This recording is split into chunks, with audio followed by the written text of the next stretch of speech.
Dalam setiap gelap, selalu ada lentera kecil yang menyala. Disinilah tempatmu menemukan makna, harapan, dan kedamaian. Selamat datang di channel Lentera Dunia 88. Pernah dengar nasihat? Hati-hati dengan pencuri waktu, mereka bukan cuma maling jam tangan, tapi maling kesempatan, fokus, dan energi kita. Bayangkan, di satu sisi kamu lagi semangat-semangatnya menyelesaikan tugas penting, tapi di sisi lain, ada saja gangguan yang datang dan membuyarkan semuanya. Kesal kan? Itulah kenapa kita harus waspada. Mereka ini seringkali muncul tanpa kita sadari. Misalnya, teman yang tiba-tiba mengajak bertemu dengan janji sebentar saja, tapi akhirnya jadi berjam-jam tanpa tujuan. Atau rekan kerja yang hobi mengadakan rapat dadakan, tapi ujung-ujungnya hanya berisi obrolan ngalor ngidul tanpa keputusan. Belum lagi notifikasi chat grup yang isinya cuma basi-basi tak berkesudahan. Ini semua adalah contoh nyata bagaimana waktu berharga kita bisa terkuras habis.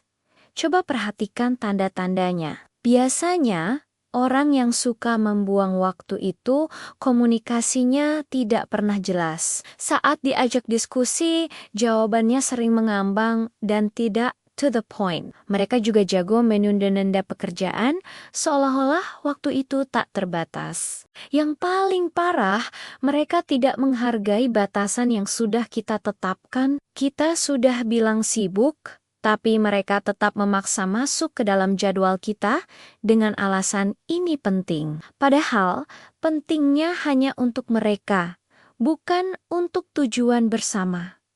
Lalu, bagaimana cara menghadapinya? Kuncinya ada di tangan kita sendiri. Pertama, tetapkan prioritas yang jelas setiap hari. Buat daftar tugas dan fokus pada hal yang paling penting.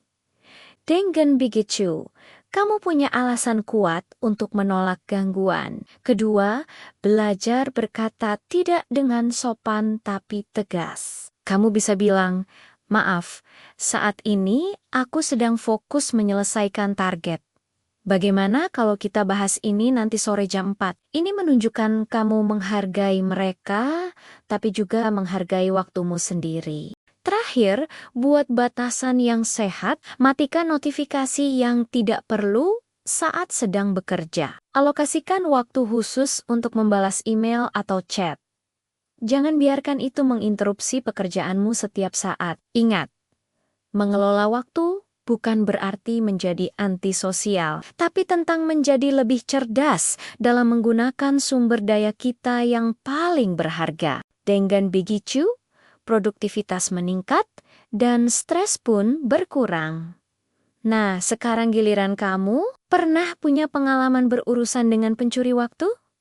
Coba ceritakan di kolom komentar. Ya, siapa tahu ceritamu bisa membantu Moonman yang lain. Jangan lupa like, subscribe, dan nyalakan loncengnya supaya kamu nggak ketinggalan tips-tips produktivitas lainnya dari kami. Terima kasih sudah menonton. Sampai jumpa di video berikutnya.